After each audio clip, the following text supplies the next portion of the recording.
This is Sports Stuff with Jim and Muff, minus Alex and Nate. The blank spot. I'll say it makes it sound like it's minus Alex and me. I'm still here. Minus Alex, but Nate is here. Maybe with Sam joining later. We know what we're doing. We swear. It's hard to gather everybody all at once sometimes. Yeah. Today is Monday, November 7th, and the football world is starting to get into crunch time. Whew, you ain't kidding. Things are starting to shape up in college and the NFL world, getting ready for an exciting finish, hopefully, to both seasons. This week, we will see a shakeup coming in the college football top five. And I'm curious how Jim's feeling about the Big 12 this week. With no Alex, I think Jim can have some unbridled opinion. We'll leave that for college football. Okay. We have a World Series champion, the Houston Astros. The cheating bastards. And there it is. As soon as they won, I knew that was going to be a comment. Yep. Jim is not happy about that, but you know who is happy about that? Mattress Mac. Mattress Mac cashes the largest ticket in U.S. sporting book history, I believe. Getting paid. 75 mil on the Astros. Insane. What would you do with any part of that 75 mil? What's the first thing either of you would do? Pay off all my debt. Yeah, that's a given. Yeah, done. Good. I've always said that if I ever had any type of big win or anything, I would first set aside, well, after doing the things that you guys just said, I would set aside $1 million for each of my very close friends to start their own passion projects. But my passion project is your passion project. It's this podcast. So put $1 million into the podcast. All right. Nate and hopefully Sam will be joining us for all the football breakdowns this week. Yep. Yeah. I got T's and P's out there for Corey Gibbs. He's the vice chairman of Gibbs Racing, son of Hall of Fame coach Joe Gibbs, and he's a NASCAR Hall of Famer, part owner of the team. Happened just hours after he saw his son win the Xfinity Series championship, which is the minor leagues of NASCAR. What's crazy is there has been so much controversy at Gibbs Racing that he's kind of had to oversee, and he caught a lot of shit this week because Kurt Busch isn't coming back. They think that his son's trying to get into the next level. There's a lot of talk of nepotism, and the garage isn't happy. So the amount of stress this guy was under, and then to see his son win the championship, I'm sure that was big on the heart. So you got to imagine that probably took a toll on him. And it's crazy to me that right after you watch your son hit probably a large pinnacle in his life, you leave this world. So T's and P's. T's and P's, and that's probably the most NASCAR chat you're going to get out of us. Or probably. racing chat. Yeah. This week we offer another rousing rendition of Mount Massive, start, bench, cut, along with the typical quick thoughts. As always, be sure to follow us at Sports Jim Muff on Instagram and Twitter, sportsstuffw/Jim, & Muff on Facebook, on YouTube. Subscribe, comment, rate, review, poke, retweet. Tickle for Alex. Tickle for Alex. We are still on the journey for more YouTube followers. Oh, wait. You forgot something, though. What happened to the Penguins? We're not there yet, buddy. Let's make sure we highlight that the Kraken beat the Penguins. I'm glad you just stole the thunder of, once we get to 100 YouTube subscribers, there's going to be a giveaway. But yes, Jim, we can talk about that too. That's more important. And I don't think it's more important than our following. The Penguins are also one game down or one game up on. No, they're more than that. I'm overshooting. They're at the bottom of the division above the Blue Jackets. But the Blue Jackets are in the basement. The Penguins are just barely they're renting the basement stairs. They're 4-6-2. Yeah, they're not bad like the Blue Jackets. Anything else about the Kraken, Jim? Your third favorite AHL team? Yeah, my third favorite team is second in the division to my second favorite team that's leading the Pacific Division, Las Vegas. Las Vegas. Super pumped about all that. Alex will be with us on the other side of this, so let's get into the show. Our opinions aren't too tough, rough, or gruff. We are proof that you don't have to be an expert to have an opinion, so just shut up and sit down. This is Sports Stuff with Jim and Muff.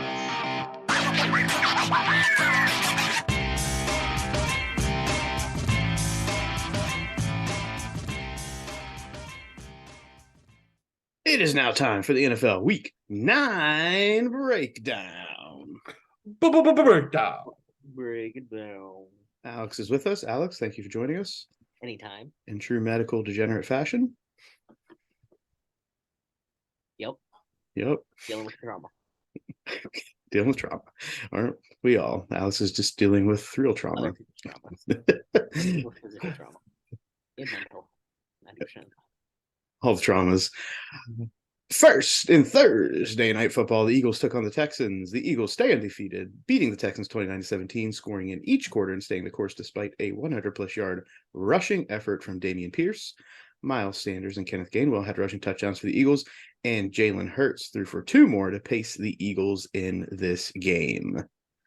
Are we noticing that Jalen Hurts now has like TV commercial deals? That Like, we're I didn't- seeing. There Yeah, was one. I didn't know what it was. Can't remember. Me either, but I saw his face and I was like, wow, that's a new thing. I think he's not obviously like an elite quarterback in the league, but he's very serviceable, and I think he runs the team well. Must be good enough to get the nod on the commercials.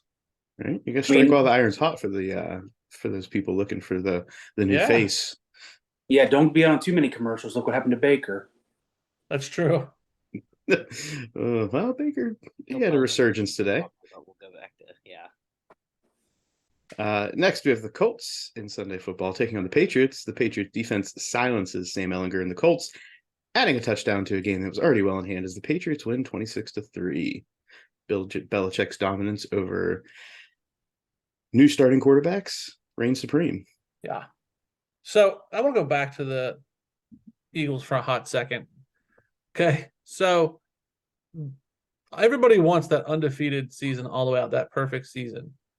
Their schedule goes Commanders, Colts, Packers, the next 3 games. Then they run into the Titans, which is a 50-50 game. Then they run into the Giants. Also, I would think 50-50. Then Bears. Then the Cowboys. Then Saints. Then Giants again. they'd have to really F up at this point. The Giants could get them.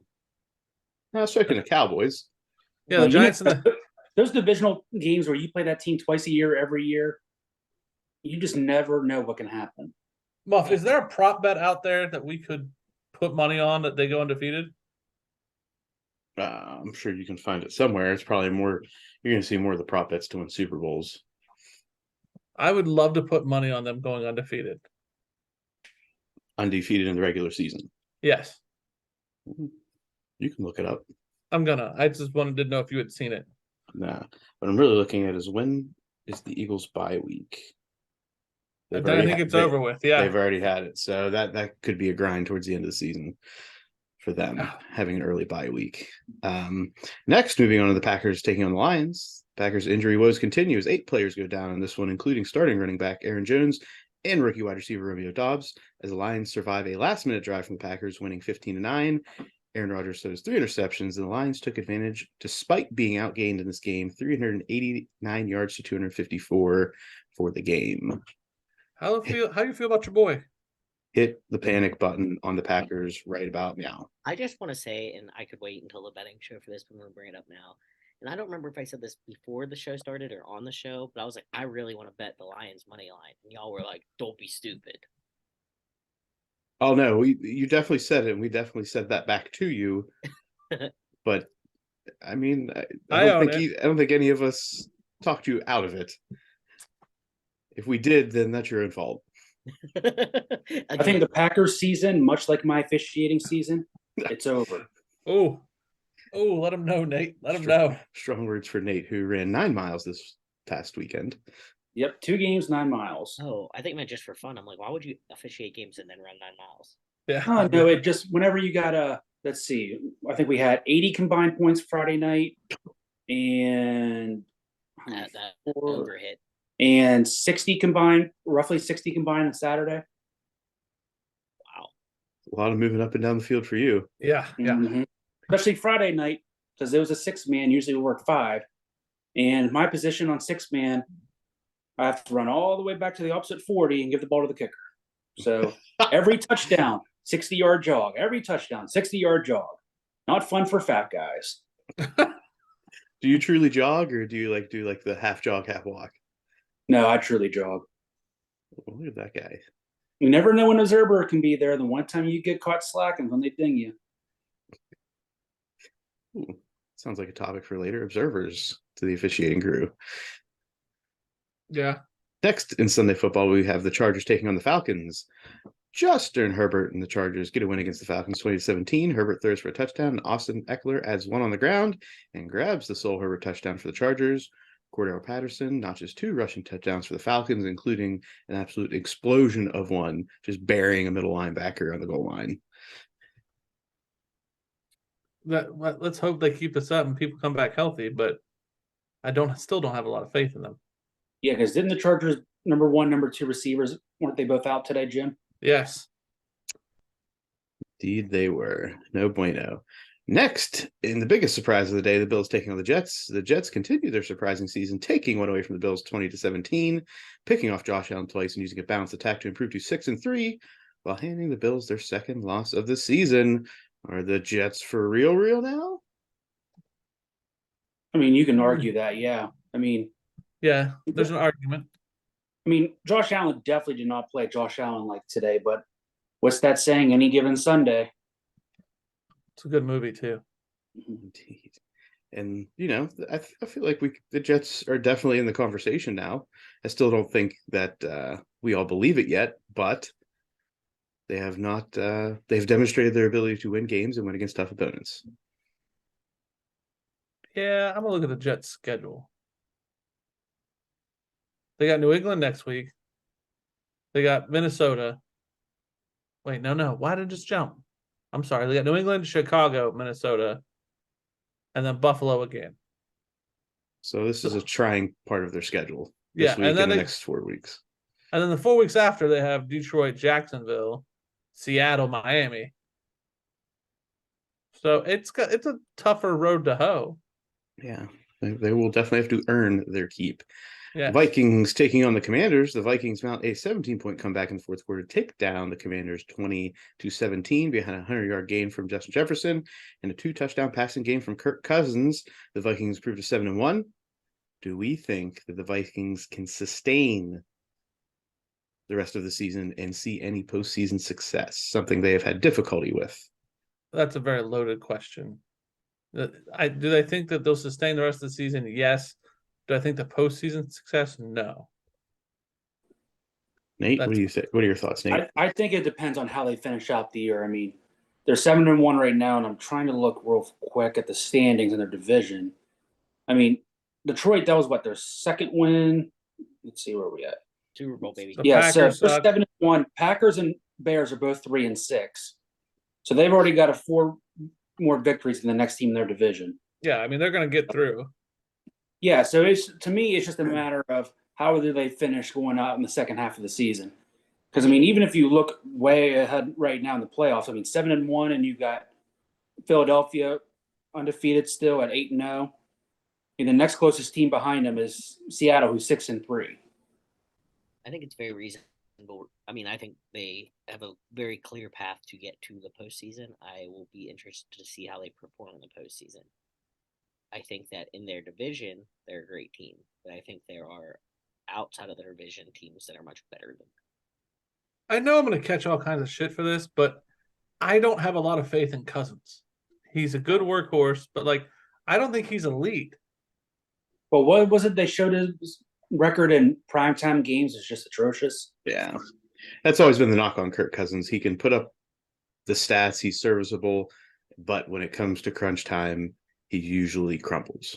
Yeah, just like when the light shines brightest and all the pressure's on, it's just either gets to him or something happens. Yeah, that's my take. There we go. Panthers taking on the Bengals. Joe Mixon has a hell of a day, accounting for 5 total touchdowns, 4 rushing, 1 receiving, as the Bengals explode for 42 points and beat the Panthers 42-21. Joe Burrow is only sacked twice in this game, Jim. Ooh, the under. The under hits, and Baker Mayfield relieved PJ Walker in the second half, tossing 2 touchdowns and leading the Panthers to 21 second half points. Bengals now waiting on the outcome of the Ravens-Saints game tonight to see if they'll be tied with Baltimore or 1 game back in the AFC North. I'm going to be real honest here. I think that I get that Baker's a better quarterback than PJ Walker. I mean, I think that to not play Baker over PJ Walker would be a foolish move.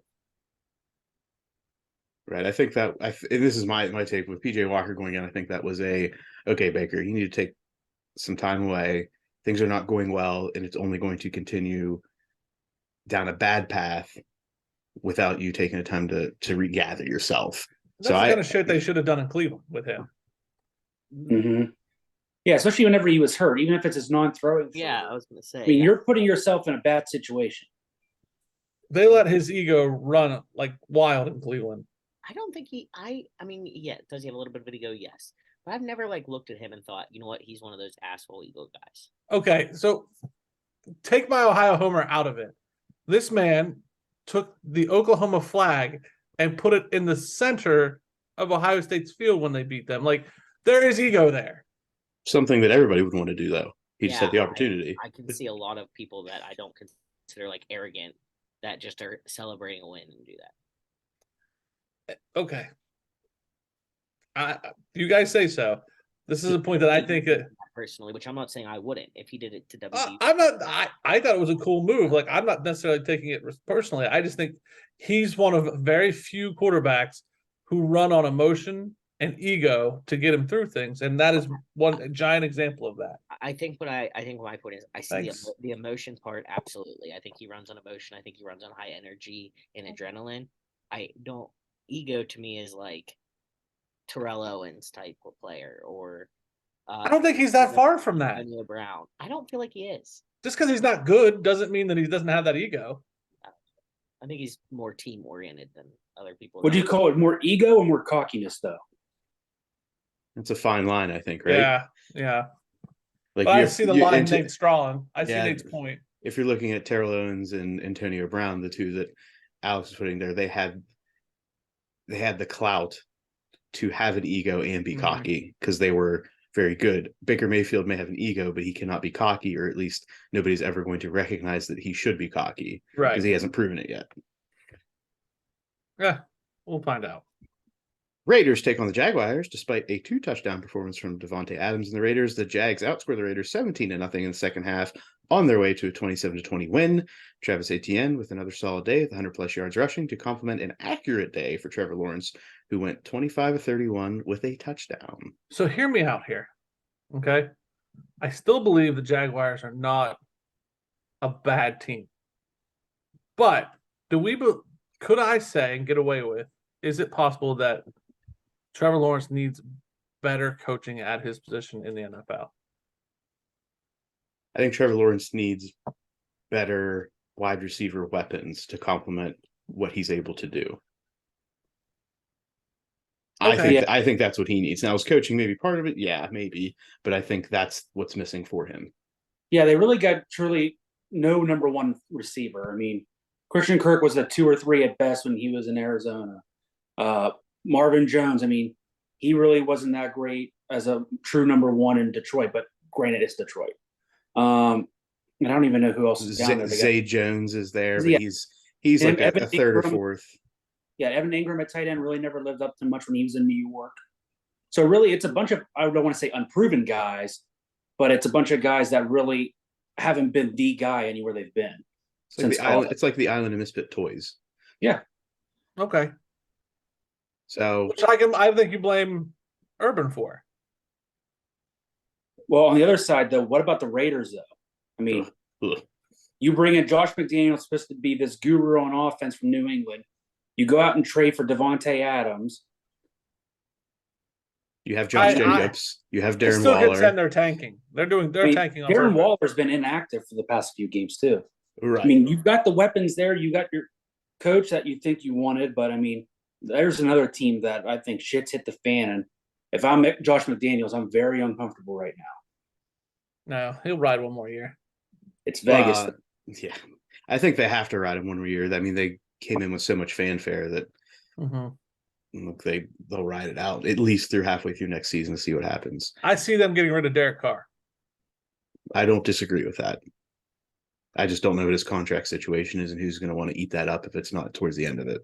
Good old Cleveland. Give him a chance. They've got their own contract situation happening. Well, I Jim. think he's gone. We'll see. We'll see too. Dolphins taking on the Bears. The Bears trot out their new wide receiver Chase Claypool, who only has one reception on the day. But Justin Fields shines again with 3 touchdown passes, 178 yards rushing, and another score on the ground. But it's not enough as the Dolphins improve to 6-3 with a 35-32 win over the Bears. 2 throws for 3 touchdowns, and Tyreek Hill has 143 yards receiving. Too many yards rushing for Fields. Well, Too many yards. How did I put it last week? Which you agreed with? He's running for his life with a purpose. Yes. Now, without watching this game, I'm just looking at the box score. So he had 15 attempts. How many of those were designed runs, roughly? Do we have any idea? Well, I know his biggest run was like 60 or 70 yards, and it was not designed. Yeah, 15 for 178, touchdown, and 61 was the long. Yeah, that was not designed. It was a broken play, which he made happen.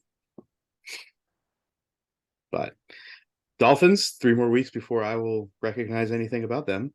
3 more weeks. Let's go. I'm excited for that. Seahawks taking on the Cardinals. The Seahawks continue their improbable season, Alex, moving Kyler Murray to 0-2 since the new Call of Duty release, winning 31-21 behind another strong outing from Kenneth Walker III, who runs for 2 scores, accompanied by a 2 touchdown performance from Geno Smith. Alex, how are we feeling about Seattle? I would like to say that I put my money where my mouth was and took the Seahawks money line, and they proved to get it done. Do I think this is all Geno Smith's doing? No. Do I think Geno Smith is having a very good season? Yes. I think he is serviceable. I think he is good. I do think that Kenneth Walker III is looking very good. Yeah, think he's they have the a lot of good- motor. And you think about it, they still have good receivers. I mean, they still have Tyler Lockett and DK Metcalf. I mean, Yeah. they're not a bad team regardless. I think it's awesome for me that I get to see that Geno Smith leads this really good team. I think Geno Smith is doing fantastic for his expectations. Do you think Russ is just like that meme of, I can't remember what superhero character it is, like laying in bed looking at the picture of whatever it is? Yeah. Is it Wolverine? Yeah. Yes. So Pete Carroll, is he the early front runner for Coach of the Year right now? So that was what I was going to say. Why does Pete Carroll not get enough adulation?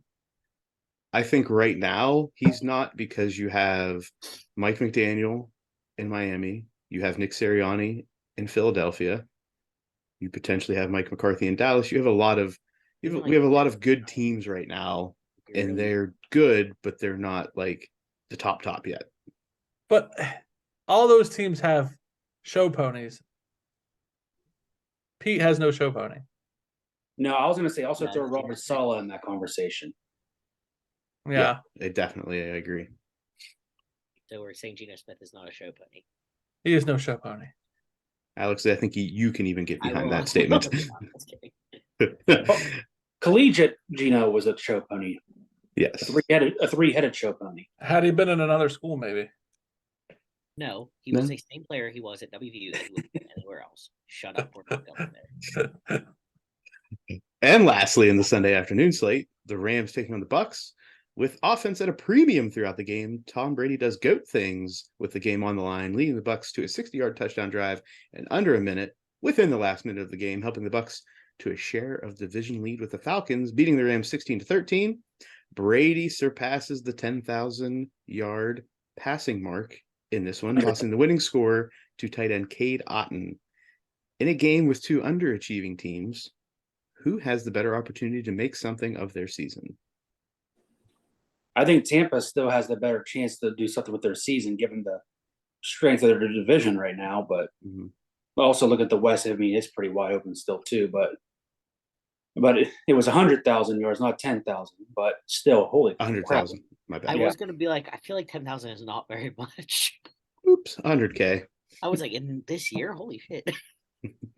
But no, like watching that game, that was like watching paint dry. How bad both of those offenses were. I mean, you had a couple chunk plays here and there, but other than that, I mean, that game could have put me to bed. That was a trot out the punter and hope they shift field position, which in many cases they did. There was what, a 70-yard punt, a couple 60-yard punts. Yes, a 68-yard punt for Camarda, and then a 74, and then I don't know how far that one would have been that just touched the goal line. But as soon as that game's over, I looked at my parents or whatever. I'm like, well, I hope Jake Camarda enjoys his MVP award.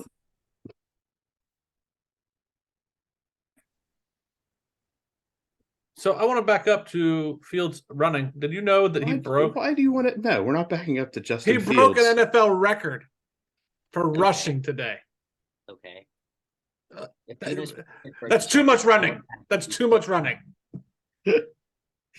Like, how shitty is your quarterback? Oh, he broke an NFL rushing record today. A quarterback rushing records. I'm trying to think. I'm like, I'm sure Michael Vick. Yes, a quarterback rushing record. I mean, Good for him. What was the said record? Most rushing yards in a single game for a quarterback. Where's Vick stand on that list? I'm sure that's what he passed, right? Has to be. But he passed Michael Vick. Michael Vick had 173. Ooh, He had 178. with a purpose. With a purpose. With a purpose. And in Sunday Night Football, the live look in for the Chiefs versus Titans, Nate. Right now, the Chiefs are driving. They got first and goal, and for the Titans, Malik Willis is making another start. Ooh, not good for the Titans in this one. I know of interest to Jim is how Clyde Edwards-Helaire is doing. Yes, I need a nice showing, please. I say for them very Yes. looked up and down. I think all I've seen is Mahomes to Kelsey a couple of times. I just need him to get 10 points. I don't think it's that hard, but we'll see. Yeah, if you get him in the end zone once, he should be good. Yeah. It's the hope. That is the hope. And looking ahead to Monday Night Football, we have the Ravens taking on the Saints. Who are we picking? This one's kind of a toss-up. I mean, so many guys are out. I mean, who do the Saints say they're already playing without Ingram and somebody? Well, Yeah. Thomas is out for the season. Apparently, his toe, Uh-oh. Thomas's toe is a concern. out for a while, right? He's out for the season. Season, yeah. Shut it down. Ohio State Homer, you have anything to say about Michael Thomas shutting it down again? He's a lame duck. He needs to retire. Mr. Slant without Drew Brees cannot slant anymore. He's done. But yeah, so he's out. Ingram's out. Somebody else is out. I can't remember who. They already ruled. And then what I see for the Ravens, Mark Andrews is doubtful, and so is Gus Edwards. Yeah, I think this is going to be a defensive struggle. And I'll be honest, in this defensive struggle, I would actually lean towards the Saints. I got the Ravens by 14. I think my bet is on Ravens -2.5. Yeah, I think Lamar is going to have to do Lamar-like things more so than usual. Ravens show out. But yeah, he should have no issue. I mean, Andy Dalton's still starting for the Saints, right? Yes. Correct. Yeah, give me Lamar. Okay. Chiefs are in the red zone. Who's that? Chiefs are in the red zone. Nate? Let's go. And Baltimore, a 1.5 point favorite tomorrow night, Monday night. Nate? What's the live look in? Third and goal from the 17. Oh, Not looking good for you there, Jim. nah. Okay. Fourth goal from the 4. Ooh, who got the pass? I'm trying to see. I'm assuming it was a pass. Close up Mahomes and now close up of Andy Reid. Is that Grace on his face? It's hot dog. Yeah. Some hat that was- tag. Hardman who had that pass there for 13. Okay. All right. All right. Which wraps up NFL Week 9 and brings us right into The college football breakdown. What You're a ready for that weekend halftime. in That was college one of your best football. ones yet. He was. Whiskey. He was gearing up for it. Whiskey makes. I feel like we take turns being, other than Muff, 3-0 Chiefs. other than Muff, we take turns being the drunk one. Yeah. Which one drinks on Sunday nights? Which one Either drinks Alex or on? Joe. It's never Muff. Never Muff. There's too much on the back end of this process that allows me to. That toss golf it up. season's winding down, so he's not necessarily out there all the time. In college football, I'll do the top 25. Jim takes the Big 10. Alex does the Big 12. Yep. Nate, if you're aware of any officiating things throughout all of this, toss them in. I think we have at least one to chat about. Mm-hmm. Or at least break down a little bit farther. In college football, number 1 Tennessee can't muster up the offense they've been blessed with this season as number 3 Georgia makes their case for the number 1 spot, beating the Volunteers 27-13. It has nothing to do with Tennessee. They came out there and played grown-ass NFL team Georgia. Holy hell. There was a text message exchange at some point throughout Saturday that was alluding to that Georgia just looked like an aggressive machine. Oh, man. They should just give him the title now, and I hate saying that, but just give him the title now. Yeah, I think Georgia played with a chip on their shoulder, too. Yeah. Oh, Tennessee had talked enough shit. Yeah, we're the defending champs. You're going to rank us number 3 in the first college football playoff, and all this about Tennessee, blah, blah, blah. We'll show you the number 1 team. I mean, they just dog whooped all over them. Unranked Notre Dame and their top 5 mascot upsets number 4 Clemson 35-14 in a game where the Tigers were never really in this. Touchdown, Jesus, baby. Sorry, Dabo. Go home. I have a real hard time ever rooting for Notre Dame, but I kind of did in this one. Oh, yeah. Oh, yeah. This is good stuff. This is good poop. So WVU backdoor into the college football playoffs now. What? I just wanted to see if Jim would react. Like, I did math in my head going, huh? so Jim, if this version of Notre Dame was playing Ohio State, what type of game you think we'd have saw week 1? A lot closer. Right. It's definitely a different team. Like, Yeah. I don't think anybody can debate that. I do not know if they would have been able to beat Ohio State, but I think it would have been a competitive game. I will say this. I will say this openly. Mind you, I have been drinking. I believe that Notre Dame will be a force to reckon with next year. I think that coaching staff understands the assignment and is putting in the work with those guys. I think it's going to be a great team next year. See, with college football, that's like the only sport that 1 or 2 losses just completely derails your season. Yeah. So if you don't get started off on the right foot in college football, you might as well just kiss the season goodbye. Yep. But we won't let them train with their coaches and staff like throughout certain parts of the year. Anyway. Jim digresses. Number 10 LSU hosts number 6 Alabama, where Brian Kelly, confirmed no longer an idiot, goes for 2 on the first possession of overtime to win 32-31 in Saturday primetime action. I will say he's not an idiot. However, I will say he's very lucky. Because if he doesn't get that 2-point conversion, I'm sitting there going, he's an idiot. You know what I mean? That was a 50-50 shot, which is typical when you make that kind of decision. So he looks like a genius right now. And his team did handle Alabama quite well. And he did not James Franklin the situation. So good for him for not making any dumb decisions. But he is capable of making really stupid decisions. Suck that tiger phallic symbol.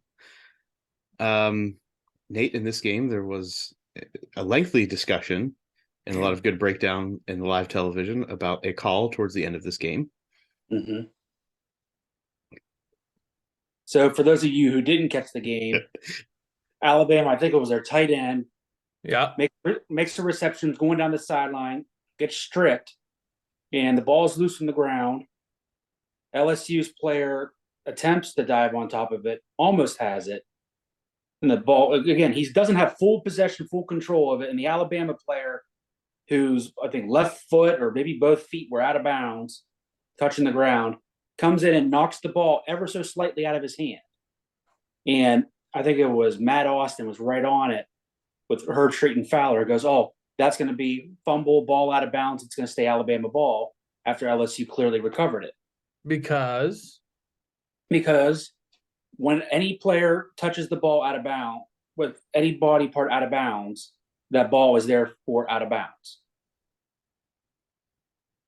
Because if you remember back a couple years ago, I think it was a Packer game, maybe it was even Randall Cobb back in his first stint with them, and the ball gets kicked towards the sideline, and he goes and steps on the sideline, then lays down, and then touches his hand on the ball. There goes the flag, kick out of bounds. So the ball doesn't have to physically be out of bounds because it's touching a player who's out of bounds, which basically puts the ball out. It's the same thing whenever you go to catch it. If your foot's out and you touch it, ball's out of bounds. So it's no different for a kick. It's no different for a fumble. So you know what? I love that right there. No different than a kick. I love that. What I want to do is clip that and send it to my father because I had mistakenly forgot that my father is up and I needed to like call him for something else. And I called him. I said, "Hey, what are you doing?" He goes, "Did you see that call?" I said, "Yeah." And then we started arguing. I was like, "That's the rules." So I'm really glad that you explained it. If you catch it out of bounds, the same as if. Thank you. That's all that matters. So interesting. This came up today in the NFL as well. So something I don't recall seeing for ever. I don't recall seeing it ever. It doesn't mean I haven't seen it. Happened today. I believe it was in the Bills-Jets game. All the same, and it was explained the same way. So it was just interesting. I saw it two days in a row. Whenever I hadn't seen it ever. It kind of reminds me. It reminds me of the rules of basketball. Like if I'm dribbling down the sideline and I step out, I'm out. The ball doesn't have to go out. Yeah. Now soccer is different. Soccer you can be out of bounds and kick the ball as long as the ball itself doesn't go out of bounds. Yes. Fun fact. Number 8, Oregon and Bo Nix continue their resurgence after a blowout Week 0 loss to Georgia, handling Colorado 49-10. It's Colorado. Yeah, it's Colorado. Yeah, Bo Nix having a good season right now. I saw something about him being up there for like potential Heisman talk. I'm like, I don't know if I buy that. You got shut out by Georgia. You don't no. I don't think he's bad or anything. I just don't really necessarily see that's a little. I don't know how anybody looks past that. I mean, that's the whole issue with Oregon. Nobody can look past that ass whooping by Georgia. That's it. Number 9, USC survives a late comeback from Cal, winning 41-35. Kind of figured this would be a dogfight. This is exactly how I thought it would turn out. You did say that when we were trying to say that. Yeah. I think Cal scored 17 unanswered points in the fourth quarter. Yeah. I think that's how it came to be. Yeah, that's why USC is not going to go anywhere. I mean, you're letting these teams that have no business hanging around with you back in the game. It's like it's going to come back to bite you, and you got to play Oregon or whoever like later in that Pac-12 championship game. I did see, we'll get to this in the rankings, but I did see there's a lot of shit talking on the Pac-12, but I don't think Cal's a bad team. They have had some major losses. I think the Pac-12 is full of a lot more talent, and they beat each other up, much like the Big 12. You're welcome, Alex. I'm drinking. Where they got good teams, but they're beating each other up. Mm-hmm. So. Yeah, it's just a well-rounded conference. There's not like a true. Yeah, it's not the SEC and Big 10, mm-hmm. where it's like you're either shit or you're elite. They're two good conferences. Mm-hmm. But yeah, you got those two teams are like or right on the cusp there. I mean, yeah. Utah, Oregon, USC, and even now UCLA. You got 4 teams there that are flirting right there with being the next big team in the conference. But like we just said, it's just so competitively balanced right now. Yep. Number 12, UCLA, speaking of Pac-12, gets a win over Arizona State, 50-36. It's a good win. Wins a win. Number 14, Utah stays in the Pac-12 race, beating Arizona 45-20. Keeping in mind, Utah only has 1 Pac-12 loss. So with these last 3 games, my wife says last night, who the hell are these teams? Like I don't remember who the Pac-12 school was, and I had to be like, sweetheart, where are these teams located? I said, that's why we don't know that. We don't pay attention to them because we're asleep. That's it. North Carolina suffers their first loss of the season, losing Virginia 31-28. Ugh, vomit. Cost me money. Did not see this happening. Virginia, if you remember this, all four of us, when we do our bowl pick 'em, if Virginia gets bowl eligible, they're sneaky. Sneaky. Number 19, Tulane beats Tulsa 27-13. It's a good win for them, I think. From what I understand of their conference, it's a good win. Yeah, I think Tulsa's maybe the only real competitor for them. Yeah. That's what it appears. Pitt piles on the Syracuse Woes, beating them 19-9. Yeah, that's what pissed me off. Let's go, Pitt. Eat shit, Pitt. Syracuse lost 3 in a row after a 6-0 start. Syracuse still gonna be Syracuse. Yeah, get the carrier done right for basketball. True story. Number 22, NC State ekes out a victory over number 21, Wake Forest, 30-21. Wake Forest is they're now going to be out of existence. They'll be bowl eligible though, right? Yeah. They already are. Yeah, so we'll see them in some BS bowl. How is this eking out a win? I think there's a last second situation there. Yeah, there was. I just don't consider 9 points an eke. But All right, Alex. I just am saying, I think it's not eking Hey, out. go Coming back. down on Muff. Why don't you Go- write the notes? Go back to your notes. Go back to your notes, Alex. Yeah, go write your own notes. Use the word eke appropriately in your notes. Good grief. All of us Number, have to work. number 20. Do you work at all tomorrow? All right, that. Number 23, Oregon State loses one in Husky Stadium to Washington, 24-21. Yeah, good. It's about time. They need to be put in their place. Newcomer at number 25, UCF continues their winning ways, beating Memphis 35-28. I feel like they're the first 25 of new 25 in a while. Rank. Yeah. Good job, UCF. And now on to the Big Ten. I don't like Muff's note for this either, but I'm not going to critique him. I'm just going to do my own note. Minnesota beats Nebraska in a very close battle in the beginning. I thought Nebraska may actually hold on.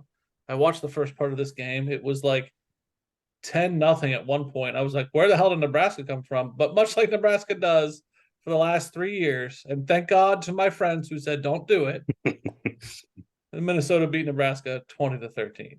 They rode the boat. Yeah. Thank God you guys said don't do it. Thank you. Iowa comes close to posting a shutout against Purdue 24-3. What the hell happened to Purdue, guys? Like, they were contenders for a hot second. They Did not think. They broke down just like the Boilermaker going across the field at the beginning of the game. Oh my Yeah. God, that was hilarious. That was the funny bad. part about that was the continued support that kept running. Like a few people would be starting, they'd get it going and then start petering out, like they were getting tired. So you just see more people coming up. And in my mind, I'm like, you have all of these huge, giant, strong football players that could probably pick that thing up and carry it off. I'm like, Then next thing you know, they tear an ACL moving the train, and yeah, it'd be bad. So Purdue in this game, as I recall, because I did watch some of this back and forth a little bit, I think Purdue was inside Iowa's 30 2 or 3 times and just either missed a field goal, turnover, went for it on 4th down. So Purdue just couldn't put it away. Like they couldn't put the ball into the end zone. Then Wisconsin gets a win over Maryland 23-10. There's another one. What happened to Maryland? They're Maryland. I thought they could show out. Michigan State spoils a solid start for number 16 Illinois, winning 23-15. that one comes. They're more fighting that game than they did last week. Yeah. Yeah. That's upsetting. I really didn't want Illinois to lose that game. Probably the biggest upset in my heart. Right? Illinois was they were doing good things. They got up to 16. Bo Bielema was having the ship moving in the right direction, and then they lose to a team that they should not have lost to. Number 15, Penn State pulls away in the second half, beating Indiana 45-14. Muff, go ahead. Drew Aller spelled Sean Clifford in this game through 2 touchdown passes in the second half.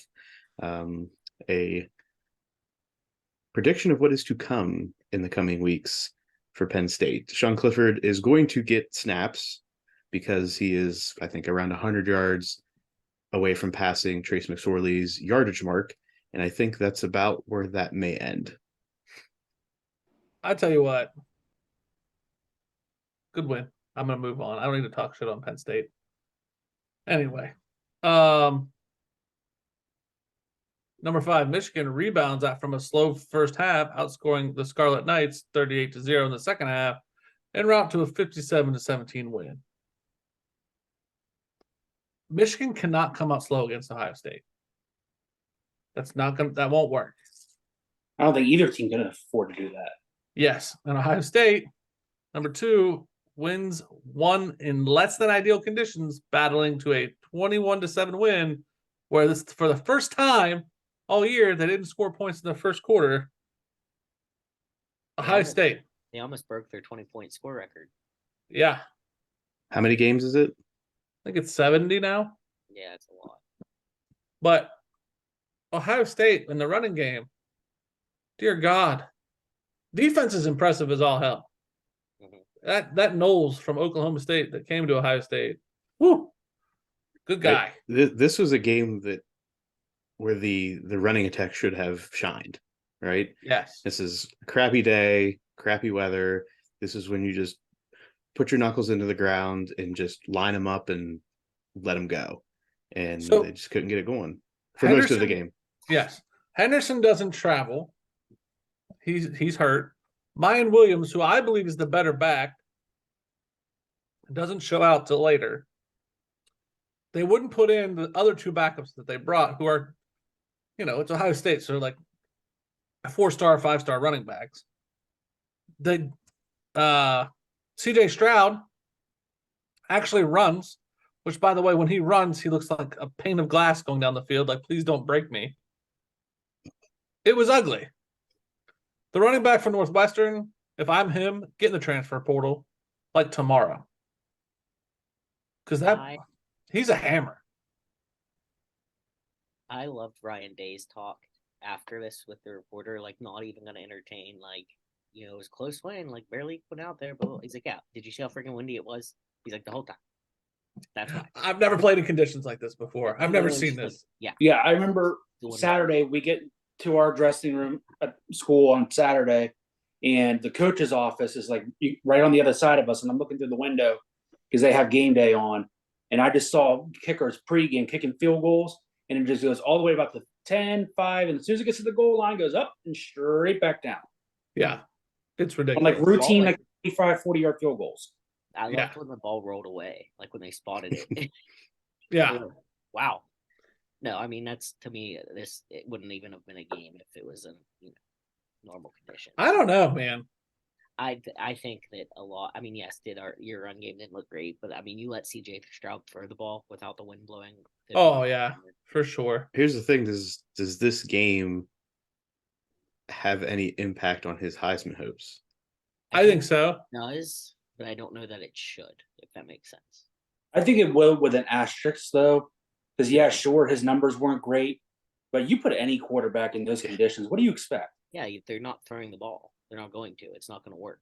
The counterpoint to that is he had 100 yards rushing. Yeah. I think that helped. Mm-hmm. But I think the issue with that Georgia quarterback having the day of days did not help Stroud's case for the Heisman. Yes, that's a man looked freaking good. I mean, he looked fantastic. With Bennett, though, it's like when you think of a Georgia game, it's like, okay, yeah, well, their defense really played great. You don't really think, other than this past week, Stetson Bennett really shined. Like when you look at these other teams, you expect CJ Stroud to go out and ball out. You expect Tennessee's Hendon Hooker to go out and ball out. So you're saying when you look at a Heisman race, you look at Georgia and you see defense. You don't see the quarterback. Yeah, I mean, if I were to tell you or to say who's the number one guy that stands out to you for Georgia, you're not going to say their quarterback. I guess my thing is that's fair, but I think that if you watch Stetson Bennett play, I mean, he was on. Like, he was dropping times. Thanks, oh, yeah. bartender. Don't get me wrong. He played one hell of a game, but it's like, if you want to be the Heisman, you got to bring in like that every week. And like, when I'm watching Georgia, it's like, I don't see that every week. I see more of a game manager or a guy that's not going to lose you the game. but he's also has that capability of really playing well. But it's just not on a week to week that he's really going to go out and shine like that. Let's get to the Big 12 because we could go all day about the Heisman. All right, moving on to the Big 12. Baylor gets a big win over a sliding Oklahoma 38-35. Two Yeah. teams that you expected in the Big 12 to be in the conversation. Like this should have been preseason. This should have been a game that may have had real implications for the rest of the season. Yes, and absolutely. Iowa State takes care of their business against WVU 31-14. I think I'm now on the go 3-9, so I can be 100% sure we will get Neil Brown fired train. I'm not really sure yet where I stand. Alex, I want to ask you, have you watched the press conferences for this man, Neil Brown? I try not to, but yes, sometimes I do. There is like no life to that guy. I know. Like it's like he doesn't care. It's just like he's like everyone's grandpa. Like, well, guys, did we go out and have fun today? Yeah, exactly. And I'm like, no, nobody had fun. Also, I contend that Iowa State should go to the Big Ten because what was that score at like halftime? Yeah. It was like a Big Ten game. Iowa State's not exactly the biggest of the Big 12 like that. No. So we'll trade you. We're going to take Iowa State and we'll give you Nebraska. I want Nebraska. It makes sense. A little more sense than, I don't know. Kansas is now bowl eligible officially after an upset win over number 18 Oklahoma State. I loved watching this. I mean, part of me says it sucks because I don't want to see the high-ranked Big 12 teams go down. But I think it added. I think when we thought Kansas's magic season was over, and while I don't think there will be any extreme magic, I think it adds another nice like attaboy win to the team. Well, it's going to be weird in bowl season watching Kansas in a bowl game. I know. I think it says the first time they've been bowl eligible for like 14 or 15 years. Yeah, I know. Yeah. I hope they give them an easy one so they can win. Hopefully they send them special, like a bowl game. Like we should start a petition. Let's send Kansas to the Bahamas Bowl or something. Yeah, so they can enjoy it. Send them to Sports Stuff with Jim and Muff Bowl. Yeah. Tony, we got to get a bowl. That's another dream of mine for the podcast to have a bowl. We'll keep working at it. Number 24 Texas beats number 13 Kansas State 34-27. This one sucked. I wanted Kansas State to win. Texas is back. They are getting there. Any other team I would want Texas to beat, but I wanted Kansas State to be. That was where it came down to. I want the good Big 12 team to stay good. But we do have our unbeaten number 7 TCU that toppled Texas Tech 34-24. Again, I think toppled. I didn't write that. I think that was a little bit of a stretch, but they did win and continued winning. And whether or not you think they're real, they are still undefeated. Yeah, I'm not gonna argue with you right now. Yeah, and then looking at the box scores and everything, Texas Tech did score one late touchdown with less than 2 minutes to go. So technically, if you look at it without that touchdown, it was 34-17. And then that's a toppling. Okay. TCU's got a big challenge this week against Texas. Probably their only challenge to ride out because then they have Baylor and Iowa State. So, Alex, do you think Texas catches them? I think it'll be a good game. I don't want to really opinionate myself one way or the other. I think that TCU should beat Texas. But speaking of that game, that is where College Game Day will be going this week. Yes, I was just looking. Because I was curious. Yeah, it's in Austin. Mm-hmm. I don't know. You know what? I'm just gonna stand firm. No, I think TCU beats Texas. I'm rooting for Texas. Okay. Why? Because I need room at that top for anything bad to happen. No. We need to get rid of these Big 12 teams out of here. We'll be rooting for TCU. Yeah. Well, let's go to the polls. Prior to this week, the college football playoff released its top 25, and this was the breakdown of it. They had Tennessee 1, Ohio State and Ohio State 2, Georgia 3, Clemson 4, Michigan 5, Bama 6, TCU 7, Oregon 8, USC 9, and LSU 10. as you know from our breakdown, that's got all combobulated in the next week. The AP and coaches poll for this week, after all the games have been played, both have Georgia at 1, Ohio State at 2, Michigan at 3, USC or TCU at 4, Tennessee at 5, Oregon at 6. Then the AP has LSU at 7, and USC at 8. Coaches poll has USC at 8, USC at 7, LSU at 9. 8. Whatever. They They're flip flopped flopped. them. Flopped them. At 9 in the AP, they have UCLA. AP has Bama, then Ole Miss, Clemson, Utah, Penn State, UNC. And 9 for the coaches, Ole Miss, UCLA, Bama, Clemson, Utah, UNC, Penn State. How do we break them down? I stick pretty close to the AP. I said Georgia, Ohio State, Michigan, TCU, Tennessee, Oregon, LSU, USC. So I'm right in line with them until number 9, where I have Ole Miss. Then I have Bama. Then I moved UCLA all the way to 11. Then I go Clemson, Utah. Then I flip-flopped Penn State and UNC, which I could go either way. That's just because I wasn't really paying attention when I typed. Muff. You're the one that was so mad about the whole 11 to 15, and you say, I don't care. They could go either Well, way. the whole thing, I would have if it had stayed the same, but it all got jacked up by all these losses that, like, it kind of sorted itself out.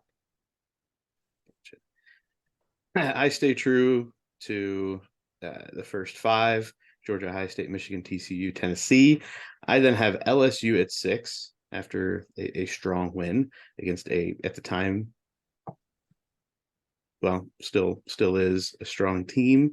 Oregon I have at 7, USC at 8, Bama at 9, UCLA at 10, Clemson drops to 11 in mine, Ole Miss to 12. I have Penn State at 13, Utah at 14, and Texas at 15.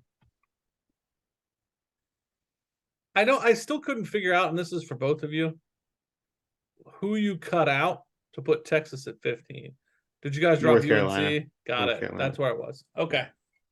I think Fair enough. Okay, so mine is, sorry, my page. Georgia 1, Ohio State 2, Michigan 3, TCU 4, Tennessee at 5, Oregon 6, LSU 7, USC 8, Ole Miss 9, Bama 10, UCLA 11, Clemson 12, Penn State 13, Utah, Texas. I'm very much in line for the most part, other than a little shuffle with Muff. We're pretty much the same. We flipped Oregon, LSU. Yeah, and I was with Muff. I took UNC out and put Texas in. I think Texas has played better competition. And I don't think UNC They just lost to Virginia. They almost lost to App State. Exactly. Yeah. Yeah, I can't argue with you. Like I said, 14, 15, 16. Yeah. Okay. Yeah. And after this week. Yeah. And just because I was waiting for it, Penn State to 13 to me is just because their 2 losses are to 2 top 4 teams. I don't argue that, Muff. Yeah. One bit. Here's 2. I want to go back to the top 4 conversation real quick. The loser of the Ohio State Michigan game falls to where? I think that depends on what else is happening. Yes, it depends. Let's say that everybody stays undefeated at that point. The rankings stay the same as is.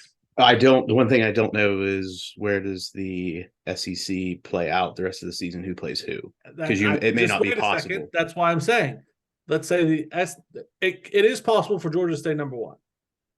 So I think TCU moves up. If they're undefeated and one of those 2 teams loses, I think TCU becomes the 3. And okay. Whichever of those 2 win becomes the 2. Right. That Tennessee has a chance to move up to 4. And then my guess would be OSU or Michigan bumps to 5. Right. That's I don't know all the ins and outs, but because I think the SEC champion, if Georgia plays to the SEC championship game, unless Georgia gets blown out, Georgia's going to be in that playoff. Well, you make the argument that Tennessee, their one loss is to Georgia, who is the dominant number one team. Mhm. If Ohio State or Michigan has a loss to each other, neither one of those teams are as dominant as Georgia. So I think you'd say Tennessee has one loss, but their one loss is not as bad as whichever one of those they are. So that's why you move Tennessee to 4 and put Ohio State or Michigan at 5. I think the only way Tennessee gets in, beyond what you just said, so if like that's the way Tennessee gets in if Ohio State and Michigan One of the teams has to lose. blow out. Now, if Georgia loses to Bama in the game that they play, I still think Georgia makes it. I think Georgia is a shoe-in. I think that if Georgia lost to Bama, I think they might drop behind Michigan. I don't think that a one-loss Georgia would drop up farther than that. To be honest, are we saying that Bama is out? yes, Bama's absolutely out. But If Bama gets in, I will revolt and probably never watch sports again. Well, What if Bama is only going to find their way in if a whole lot of crazy stuff happens. If Bama beats Georgia, Doesn't That matter. does not get. they don't jump Bam. up enough. Only, like I said, only if other crazy stuff happens, like Ohio State and Michigan both lose the game prior to the game. Ten- If TCU loses a game, like So here's one for you. If Tennessee wins out, which they should, if Tennessee wins out, there's absolutely no way in my mind that Bama gets in and they don't. Okay, so let me pose this to you. Ohio State beats Michigan in the game.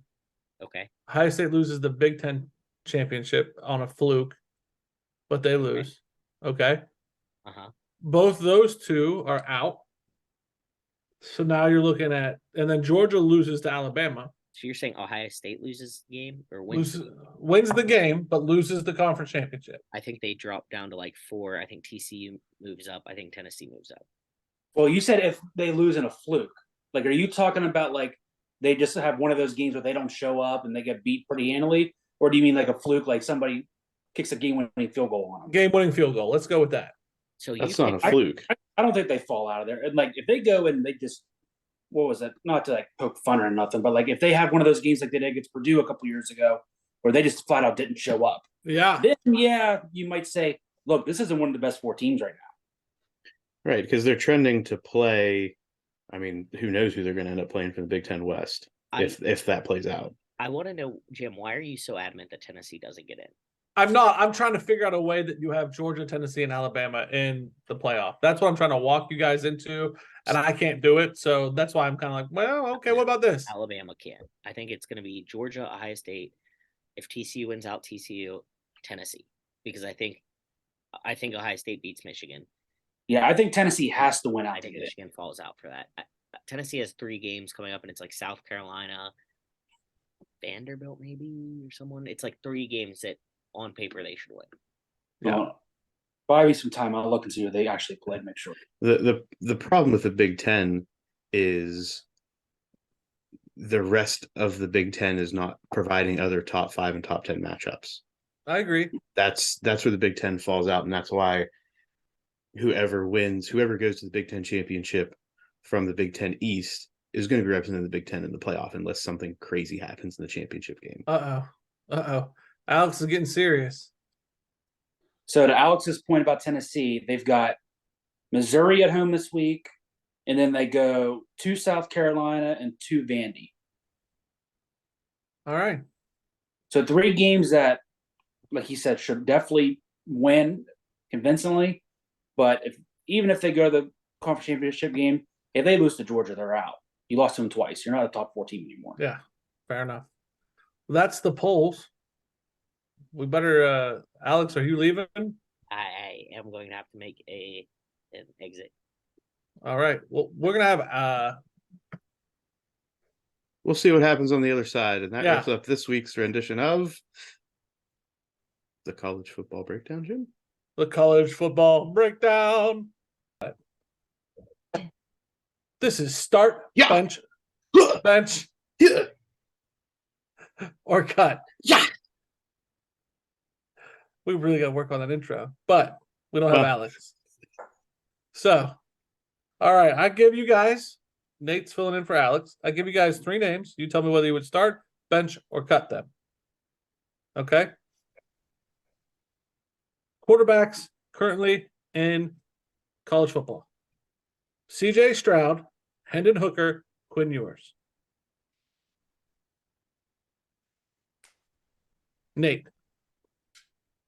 Okay, I think this is always going to be tough. So on the fly, because I'm going to say start Hooker, even though he just came off a bad game. I would bench Stroud and cut Ewers. Okay. I'm going to start Stroud. I'm going to bench Ewers, and I'm going to cut Hooker. I'm going to cut Hooker. I'm going to start Ewers, and I'm benching Stroud. Why are you starting Quinn Ewers over CJ Stroud? Because I think I like his style. Because he misses him and wishes he would come back. Yeah, I kind of do sometimes. you're trying to like lay the groundwork for a transfer back to Ohio State. That would be fantastic. Is that possible?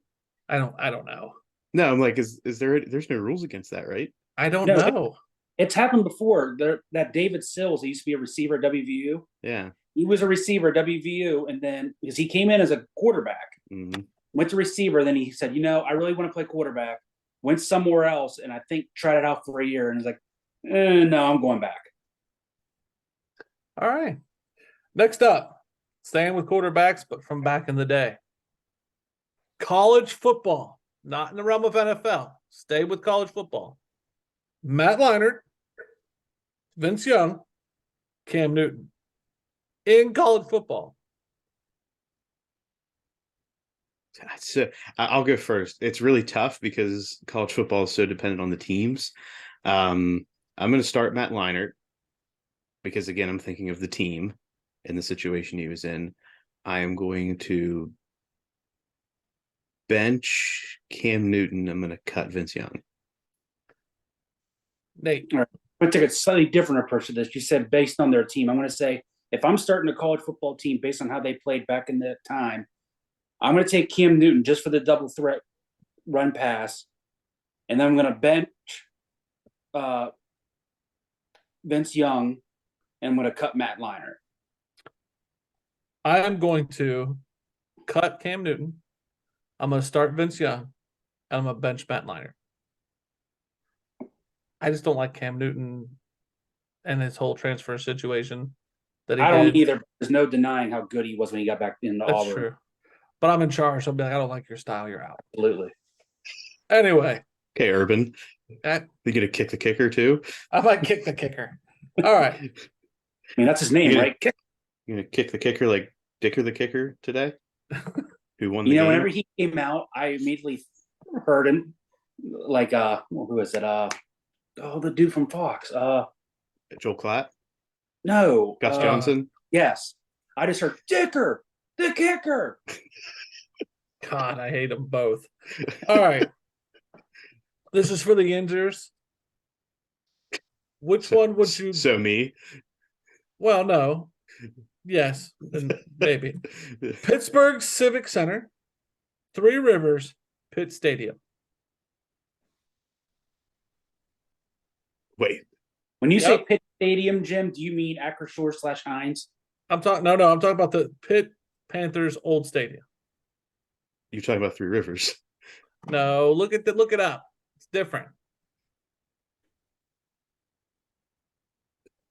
Where the hell was it? I don't know. I had to look it up myself, but it's cool looking. Okay. Yeah, I've never heard of it, but I'm looking it up. First It's- off, Three I Rivers. feel like you need to look it up first, Muff. Well, No, he is right, Muff. There used to be a stadium on campus, it says. it's probably It up is on the. It's sweet probably looking. up on the hill in Oakland. Yeah, that's what it says. That's what I'd imagine if it was going to be anywhere. That's where it would Muff, have to do be. not make a decision until you look at this stadium. Well, Three Rivers is always the gold standard, so I'm going to start Okay. Three Rivers no matter what. Okay. And just because of the recent naming situation, I'm going to cut Acrisure. Right, that was one of the options. No, because that's not the stadium, you ass. But what was No, the? he said Pitt Stadium, the old Civic Arena, and like Three Yeah, Rivers. yeah. Yeah, I gotta bench the Civic Arena. I'm gonna cut old Pitt Stadium. Go ahead, Nate. The igloo's always got to be there. yeah, I would. Yeah, just because I've never heard of it until tonight, and I can't give it any justice. I'm going to cut the pit stadium, start the igloo, and bench Three Rivers. All right. I'm going to start the igloo because that was where I saw my first hockey game. I'm going to bench Pitt Stadium because I don't know why they got rid of it to begin with. It is sweet looking. And I'm cutting Three Rivers because that's where you Yinzers got your jolly. So get rid of the Three Rivers. Well, Three All right. Rivers will always still be there. I know. Get rid of it. It's trash. Makes America happen. Three Rivers. All right. And lastly, for the boys, who has the best cheerleaders? The Chargers, the Rams, or the Raiders? Why are the Cowboys not in this? Because I can't let that, like, they're the gold standard. So the Chargers, the Rams, or the Raiders. Oh, this is Let me go get my coins. I have no freaking clue. right. I'm just gonna say the Raiders, just because it's the Raiders. Then I'm gonna go the Rams. As far as start Raiders, bench Rams, cut Chargers. Nate, I'll say start Rams, bench Chargers, cut Raiders. I agree with Nate. It was hard. That's what she said. I'm gonna do everything, and that is start, bench, cut. This is Mount Massive. Yodel. All right. So again, if you're following along on our schedule on the Instagram, we are doing the top 5 best arguments in sports. Nate's going to carry again the load here for Alex. I'm going to go first. No, you know what? I'm going to have Muff go first because I tailed him, as we say on the betting show, on a lot of these. So I'm going to let Muff go first so as not to steal his thunder. Okay. So no particular order. Again, this is just a Mount Massive, so all of these are viable candidates for the throne here. So I'm going to go with as far as arguments. I think one of the arguments that may never die. Who's the GOAT? Kobe, Jordan, or LeBron? Next for me are the best dynasties in NFL history. Who is the next on the list? Who is the best modern era tennis player? Federer, Nadal, Djokovic. Next, I have the biggest bust in sports. I thought that was an interesting one. I like that one. There's always banter around who's the worst, who's the biggest bust, right? Who's worse? You have that in basketball, in football. You don't really hear so much about in baseball. So usually in those two, so basketball and football mostly there. And lastly, I have, is Phil the reason for all the titles, or was it the players that he had the ability to coach? I would love to have these arguments, like do a whole, maybe that's what we do in the holiday episode. We just pick 2 or 3 episodes or 2 or 3 arguments. And we just have the arguments. All right. For me, I have who is the GOAT in sports in general. I have the best dynasties, like you said, in the NFL. But I also would like to know the best dynasties overall. College football playoff systems.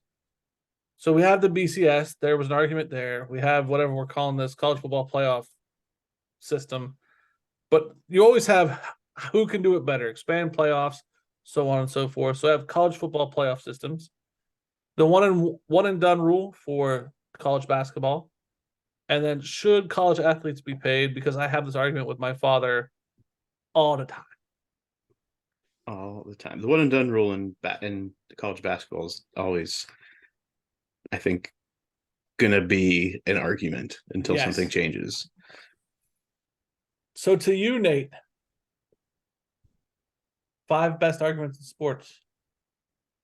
All right, on the fly and doing some little Googling here. Salary cap in sports. So you look at it like basketball, football have salary caps. There's no salary cap in baseball, for example. I think there absolutely needs to be a salary cap in every sport. Otherwise, you're going to have the same shit you have every year. Let's see. Next one. Should Pete Rose be in the Hall of Fame? Yeah, I like that one too. He will place the first sports bet in Ohio once it becomes legal. Like they're doing a thing at the casino with him. So that's cool. I agree with you there on Nate. Oh, no, I think he absolutely should be too. Here's another interesting one I saw. should advertisements be on jerseys of professional sports teams? That's another good argument. I mean, they're paying all this money, but at the same time, it's like I see these, was it like international hockey games, and it's like you see them all over. Like even like locally, you go to the minor league hockey and you see it all over the ice. Mhm. Mhm. It's just getting everywhere, and I think it's just getting outrageous. So that's what, 3? Yep. Is as an official, is instant replay killing sports? I tell you what, that Alabama fumble situation, I felt like killed that game a little bit for me, the viewer. So I can see how that's an argument. Yeah, I mean, just looking at that one, it's like you look at it both sides. Yeah, you want to get the call right, at the same time, you're just killing the momentum of the game. It's like the human element needs to be in there. I mean, The same other- thing. You can kind of look at that with baseball too, the automated strike zone in a way. The other part of that bothers me is the slowdown. Like it's happening in real speed when we see it, but then they Mhm. slow-mo it, and it's like it takes some of the fun away from it for me. Mhm. Like, oh, that ball's wiggling if you slow-mo it to this frame and that frame. It's like, oh, come on. And And then 5, number 5, what is the 5th major sport in America? Because you think you've got, I mean, you got baseball, basketball, hockey, football. Cornhole. for this show. For this show, it's cornhole. Like I'm sure you say soccer, but I mean, I'm sure you're gonna have people there for other sports. So it's like, can it become the 5th major sport across the country? I mean, I know there is Major League Soccer and all that, but it just doesn't seem like it's really taken off yet. Like it No, hasn't. I agree. Well, it will here in the next month or two because you have the Yeah. World The Cup. World Cup. yeah. Everybody's a soccer fan, and once every 4 years. hmm But still, it's like even like ESPN now is starting to pick up hockey. I think hockey's definitely the 4th out of those 4 I mentioned. But like you're starting to see like hockey almost on TV every night. And you're not even seeing that in soccer yet. So it's like, can soccer really make the push to get in the door to be one of the major sports in America? No, I agree. There's a whole Mhm. argument of itself. So, good job, Nate. Thank you, Bleacher Report. Hey, where do you think we start our conversations? Exactly. And that is Mount Massive. Yodel-a-hee-hoo. This is Quick Thoughts. This is Quick Thoughts. And again, Alex is out doing Saving Alex lives. things, saving lives, keeping the people happy, doing what Alex has to do. But Nate has generously agreed to stay on for Quick Thoughts. So we're going to have a little bit different feel for this one. We're going to introduce the topics and we're just going to quick back and forth. Hopefully not get into too much deep debate because these are quick thoughts. This week we will start in the college football world. Michigan State has suspended 4 more players with the total number now at 8 after the tunnel assault 2 weeks ago against Michigan. First off, I'm going to go first. It's not a tunnel assault. Some things happened that shouldn't happen. Tunnel assault is, I don't even want to put a title to it. This is the result of Michigan's stadium setup. It needs to change. That's my feeling. Well, and I still want to know, how did those 2 individual players get in that situation? Because they ran up and started talking shit. Well, then that's their own fault. I mean, in a way. I mean, and like Pat McAfee said, what did you think was going to happen? You got one guy versus the team, and it's Wasn't going to rivalry. end well. Yeah, it's never going to end well. But no, I still think you got to put some blame on Michigan letting those players go. You mean to tell me you didn't see guys in blue jerseys going down the hall with 100 white jerseys? Play stupid games, win stupid prizes. Amen. But there has to be some accountability in the end. Mm-hmm. In other college football news, the person inside the Stanford tree is under scrutiny after being suspended after holding a sign up a couple weeks ago that says Stanford hates fun in response to the school's crackdown on campus parties. I pose to the group, does Stanford indeed hate fun? Apparently. Yeah, I think if you're coming after the mascot like this, that's a bit much. Like, you don't need to come after him. Free speech. There's bigger fish to fry in colleges around the country. I would think so. Yeah. But, I mean, In all honesty, Stanford, I think, just by their nature of their academics, does hate fun. I don't agree with that. Well, I mean, they do. Didn't they cut wrestling a couple years ago? I said, yeah, they hate fun. They hate athletics. They hate anything that's not school. Bingo. And if you're not like Andrew Luck, Richard Sherman also. Where do you I think had a Andrew bad- Luck is right now? Just making bank, being a real smart person. Yeah, He probably. had like an engineering degree. He was a He's not genius. working the next $1 billion mansion in LA. Right. He's okay. We don't have to worry about Andrew Luck. Okay, moving on to the NFL. A little bit of an extensive lead into this. The trade deadline past week ended, and there were some moves of note. So I'm just going to list off the moves of note, and we'll see what we feel about the teams that were the winners and teams that were the losers. The Ravens pick up linebacker Roquan Smith from the Bears. The Bears get wide receiver Chase Claypool from the Steelers. The Dolphins add running back Jeffrey Wilson from the 49ers and defensive end Bradley Chubb from the Broncos. The Vikings picked up tight end TJ Hawkinson from the Lions. The Bills add running back Naheem Hines from the Colts. And suspended wide receiver Calvin Ridley ends up with the Jaguars. Coincidentally, the team that he bet on the Falcons against. Other items include wide receiver Brandon Cooks not being moved from the Texans, the Packers not adding any wide receivers. The Rams are not able to move running back Cam Akers. Kareem Hunt stays in Cleveland. This year, more than others, in my opinion, there's been more, at least coverage of the NFL trade deadline because there were actually some moves of note, more moves of note than maybe just one. Are these moves here to stay? Do we see this being the trend now? And how do you feel about your respective teams or teams of note within this whole process? First off, the Chase Claypool trade took me by surprise. The Dolphins, to me, are a close winner of this whole situation. The Vikings didn't do too bad. 49ers aren't too bad. The Calvin Ridley thing is confusing, but very much a Jaguar thing to do. The Packers not getting a wide receiver, shocker. Kareem Hunt staying in Cleveland, I'm shocked by that. Cam Akers not being able to be moved, duh. Cam Akers, like, you can't just quit on your team just because He you did have play. Yeah, it snaps today. Yeah, But like he dropped the first time since week 5 today. his whole issue, like, he basically was like, I don't like the system, so I ain't gonna play. I'm not okay with that. As far as are they here to stay? Probably. It's just the new age of what happens with Instagram and our voyeuristic ways. Not sure how that adds up, but let it sit there. Well, I mean, we're very much interested in what happens to these individuals and not the team. Like, they have their own personality now. Okay, I can get on that now. Nate, Yeah, what are your thoughts? I think the biggest splash trade there was McCaffrey to the Niners.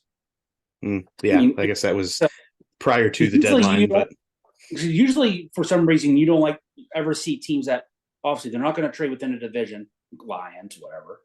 But how often do you really ever see teams trade within their conference? I mean, Panthers aren't in it, obviously, but you think like even Bradley Chubb went from Denver to Miami, AFC to AFC.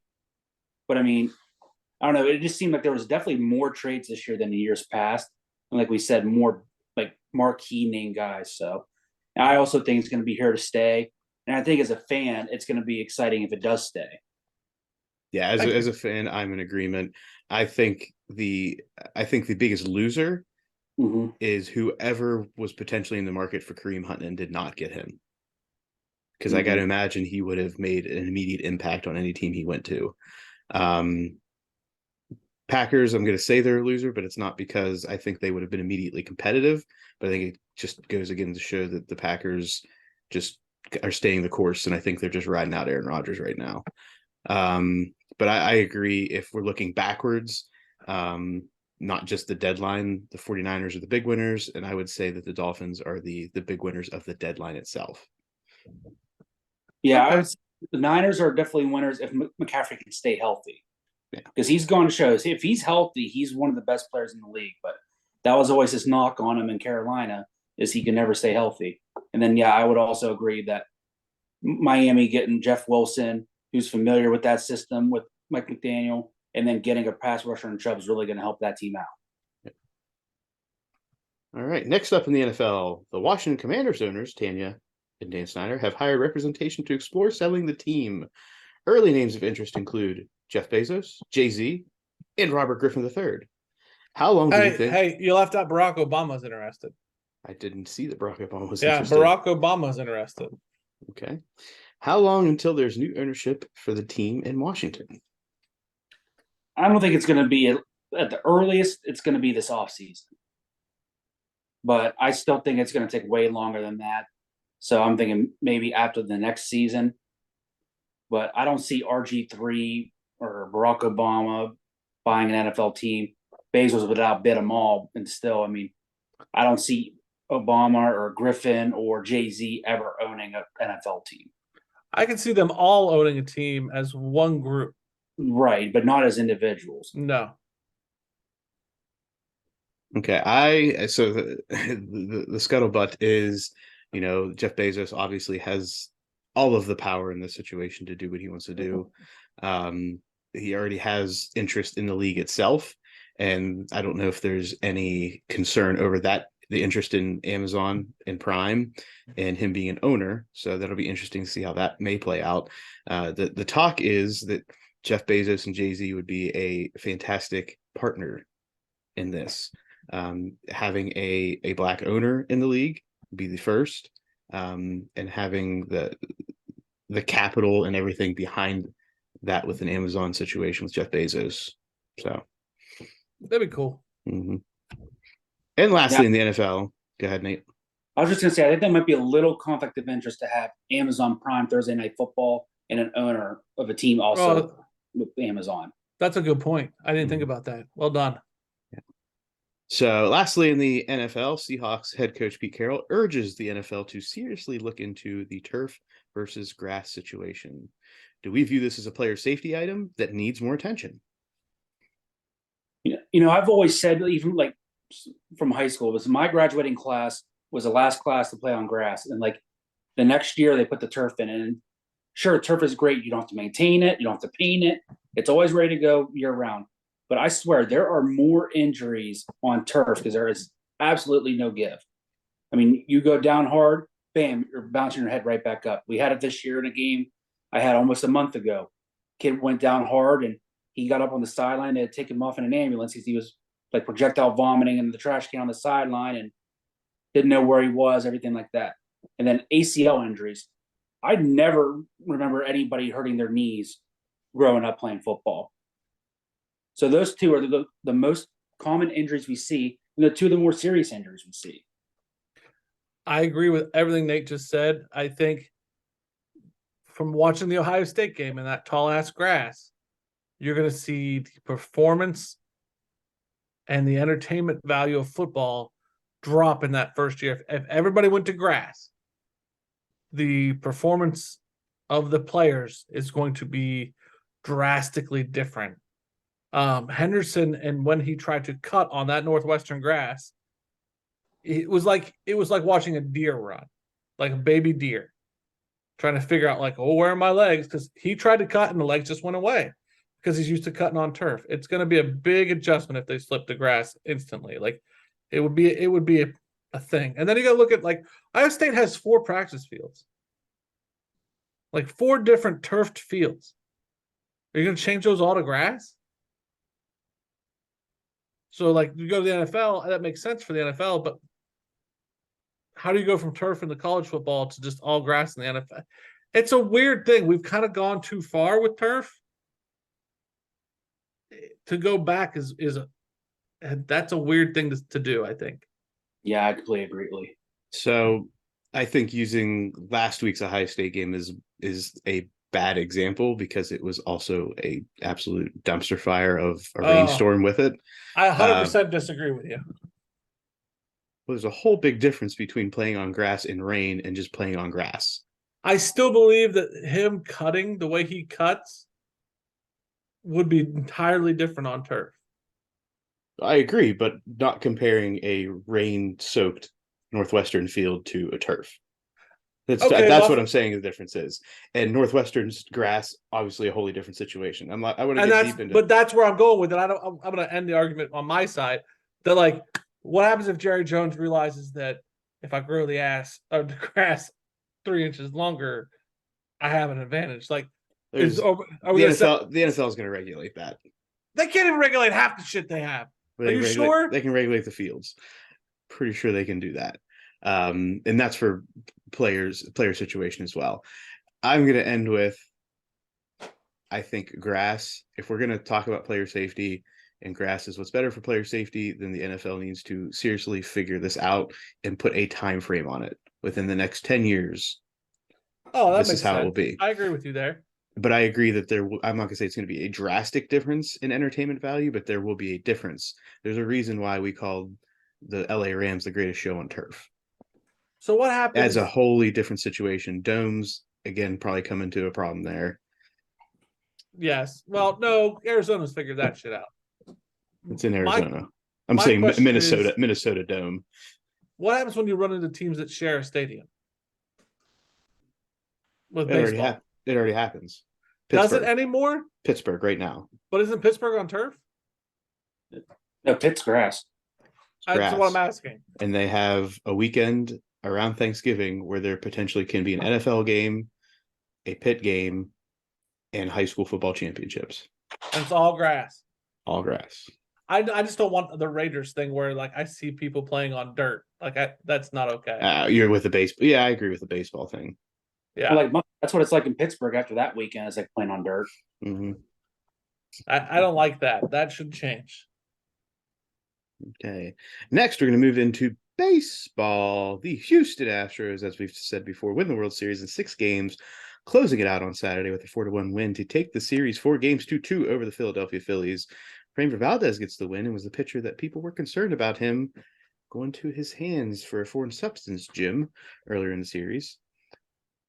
Of note is that the Astros did toss a combined no-hitter in Game 4 to even the series at 2. Jim? Yes. I'm going to direct this to Nate first. Nate, is the title tarnished? This year? Yes. No. Jim, is the title tarnished? I don't think so. Like, I think people have just accepted that these things are going to happen. It just is what it is. Okay. I'm going to say the title is not tarnished because there are so many other safeguards in place right now. I think it's very difficult for pitchers to cheat. Yes.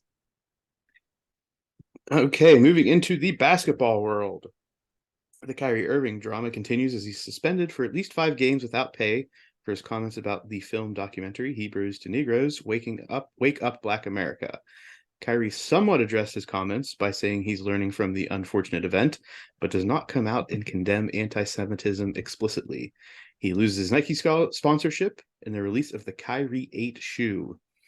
Is Kyrie being Kyrie, or is he trying to make a statement that the media is not covering as much as they are covering the concerns? I'm going to go out there and just say, okay, that some of his pushback against the media is legitimate. Like, I feel like they pick things and they chew on it for a while. And it's like, that shit doesn't matter. However, okay, to use what he's using as his pulpit for his preaching this narrative, not a good choice. I agree on this topic. I think Kyrie being Kyrie is the consistent here. Like he's always going to, not always, he's going to work his opinions into a way that make more of a splash, that are going to be covered more heavily. I dug a little bit into some of the back end of why he is not coming out and making explicit statements, or at least what people are conjecturing. And it has to do with the history of Jewish people and how this documentary is putting the spin on that the people that were coming from that land, the Jews of that time, were actually potentially closer to African American or Black people at this point than maybe they are to what we think of Jews as today, which is just an interesting, and I've not watched this documentary, but I think that's why he's not coming out explicitly, because I don't know if he basically identifies Jewish heritage with exactly what we see it as today. So all of that being said, Kyrie, this is the wrong time and the wrong issue. You've got to find something else, bud, because this is going to bury you. Yes. Nate, any thoughts? Nope, I don't know enough about this situation really.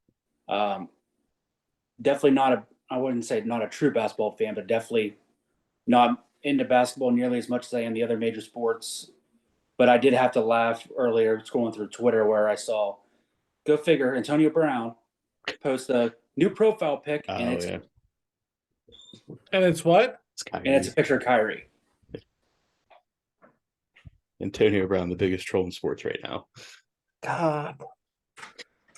Can't get Okay. out of his own way. In other basketball news, suspended Celtics head coach Ime Udoka has emerged as a frontrunner for the Nets coaching job after Steve Nash was let go last week. First, is there any way Steve Nash could have been successful in his role in Brooklyn? And does Udoka deserve another chance? And for anybody who forgets, Udoka was fired based on his Oh, Muff. what? He was not fired. He's suspended Okay, he's suspended right now for his... some things he said Mhm. to a female employee Mhm. who turned out to be his person he was having an affair with, Right. that were dubbed inappropriate. Correct. That's what we're going to say. Okay? Okay. Now, you got two big loaded ass questions. Oh, you're welcome. Is there any way Steve Nash could have been successful in his role? And then you have Katie going, I'm so shocked that this happened. Katie, are you really? No, Steve Nash had way too many egos, and Steve Nash is not an ego guy. No, there's no way he could have been successful. Two, does Udoka deserve another chance?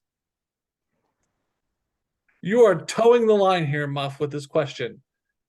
He sent some dirty text to a woman he was having an affair with, and because he was in a power position, it was dubbed inappropriate. I don't think she minded. I could be wrong, because my opinion is she's still kind of with him. Does he deserve a second chance? It's up to the moral police of the next team that takes him. I'll field this next, since Nate has already stated he's limited keeping up with basketball. Nate a pass. Yeah, Nate gets a pass because he doesn't keep up with basketball. I don't even think Phil Jackson could have made that work in Brooklyn, if I'm being really honest. The ultimate manager of Wait, egos. I think Sam's here. What makes you think that? I saw a hand poke you in the ear. Not the little midget hand poking me in the head, is it? Go ahead, Muff. So, yeah, I don't even think Phil Jackson could have managed that whole situation, especially with Kyrie last year and the vaccination stuff. And just those two personalities are totally different personalities than Phil ever would have. Like, Kobe was Kobe and Jordan was Jordan, and they had the killer mentality on the court, and outside they were just businessmen, right? They were furthering their own business interests at all times, but they weren't necessarily at their times controversial. Now, Jordan was potentially controversial, but it had to do with his gambling, and Kobe was controversial. It had to do with an affair. But I don't remember them ever saying anything that people like gravitated towards and polarized to on these types of things. Thank God for whiskey. Here's the difference. Phil Jackson couldn't coach those two guys because those two guys are soft. Like, that's the freaking truth. Those two guys are soft. They care more about their individualistic egos and how they're perceived by people in their own world than the actual success of the team. Kobe and Jordan, and hell, let's even put Shaq and Barkley and that whole old school way. And I am the man on the porch right now. They cared about the final outcome, which was we're chasing a championship. I cannot tell you with great certainty that KD or Kyrie give a shit about the championship. They care about the titles that they get as MVPs and shoe deals and how they're viewed in the public eye. And that's why Phil Jackson could not probably coach them. Right. And on Udoka, I agree with you, Jim. That is on the next team that may want to do that. And I feel like there's a whole situation between the Celtics and Nets that would have to ensue for that to go down. Yeah. All right. I'm gonna let you introduce the next topic, Jim. So this is fun for me. Joey Logano is the champion of NASCAR. He won his race today pretty handedly. Good for him. The race before this, Ross Chastain did a move that, by his own admission, he had only seen in video games to make the cut to make it to the championship race today. He's been getting all kinds of feedback, both good and bad, and he's been catching a lot of shit from drivers that to his face say that was awesome, but behind his back to reporters say, well, I don't know if that was a legit move. So what he did, and let me explain. In the last lap of that race, he put the car to the wall, and then he shifted to fifth gear, which no one had hit fifth gear the entire race. He slammed the gas and closed his eyes and let the car use the wall to propel him to make the cut to the next race. A move that you only see in video games. And he was like, well, I'd seen it happen once, so I'm going to try it. And he passed Denny Hamlin at the last second using this move to make the cut and kicking Denny out of the championship race. So, what are your thoughts on that move? Yeah, I mean, I saw the replays and everybody chatting about it. It was a video game move. It literally looked like, Days of Thunder type of situation, Exactly. right? Just old school racing. Just I'm gonna make it work. We got to figure out how to do this, and we're gonna do it. And who cares about what damage I do to this car? Yes. Like in an age where people are like, well, you don't want to lose out on these millions of dollars by wrecking your car. He's like, screw it, we're making it to the next round. Yes. Yeah, that's the kind of driver one on my team. Exactly. And I will tell you that I am now a Ross Chastain fan because he basically was like, YOLO, and he shifted to fifth gear and sent it. Now, what do you think about like drivers who, to him personally, are like, that was cool, blah, blah, blah, blah. But to other reporters are like, I don't know if that should be allowed. Nate? It's a race, isn't it? Thank you. Do you do anything illegal Exactly. for racing rules? Nope. Shut up and drive. I love Nate. And not Rihanna's version. I was just gonna say that's a good Rihanna song. I felt like that was a good time for Sam to pop in. Exactly. It was a great setup. I'm always here for pop culture. You coming in from under your umbrella right now? I love. Hey, under my umbrella, Ella, hey. So Sam, Nate last week told us that, you almost got left behind in a foreign country. Did I? No, I sent her back to college. Oh yeah, I that's think what it was. me in the Bahamas, and I honestly would not have been mad about it. All right. Given your flight issues and everything. Given our debacle, I would have been happy to have stayed there That's for fair. free. So, do you have any snippets, any closing thoughts for the football season for Nate, Sam, and no longer officiating? What this means for your life? Well, he was in the news for his little officiating. Oh, explain. Picture of him very focused during the Bel Air game. Can you get us that? Yeah, I can send it to you.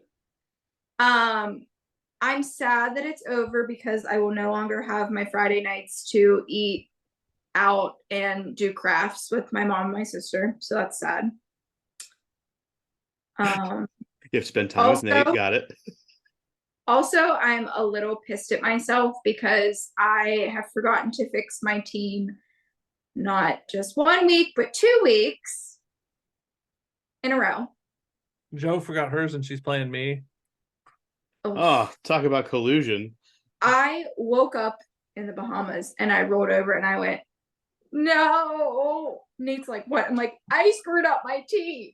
Hey, And Sam. it happened the next week. And this week, I realized today that I didn't fix it for the bye week. So, Hey, Sam. yeah. If I roll over up in the Bahamas and I forgot my team, you know what I'm going to do? Not give a shit. Yeah, but it's like the day before we came home. I don't care what day it is. It was the day we went to swim with the dolphins. Exactly. Yeah, it's the last thing you should have been worried about. Yeah. But we appreciate your dedication. Thank you. Appreciate it. All right, everybody, and that leads us to the end of another rousing rendition of Sports Stuff with Jim and Muff. Remember, follow us on the social media, do all the things, share with your closest friends, tell them, subscribe, rate, review, do the things on YouTube, Instagram, Twitter, Facebook, because the only way for this rocket ship to continue going straight up, up, up, up, and away is to tell a friend, make a friend, Be a friend. be a friend.